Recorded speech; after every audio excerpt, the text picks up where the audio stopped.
আরে ভাই কইলে তো কইবেন কই আলাইলাম, মানে একটা মানুষের হাতের রান্দা এত পরিমাণ ভালো কেমন হয় ভাই? এ পোলা মানুষ।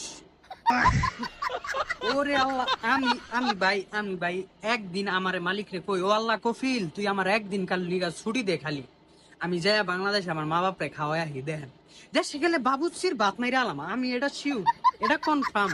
আঙ্গালাকে যে বুলু বাবুচি আছে, যেই বাবুচির আছে, ভাত কিন্তু খেয়ালাম এখন কইয়া দিলাম আগের থিকা।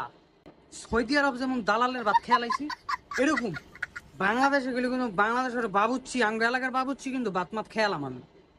মানে বুঝলেন নি আর কি কি রান্ধি ভাই, হুদা লবণ মুরগি আর ওই লগা মশলা লাল হলুদ ফাঁকি মরিচ ফাঁকি, হ্যাঁ সাত আত্মাতলায় খেয়ালাই ভাই। মানে আমার মাথায় ধরে না ভাই, মানে আল্লাহ তাআলা যাকে মনে করলেন চায় যে দিব, সব দিকটা দেয়। আলহামদুলিল্লাহ আলহামদুলিল্লাহ আলহামদুলিল্লাহ, মাশাল্লাহ মাশাল্লাহ। একদিন দাওয়াত, আইসা খাইয়া যায়।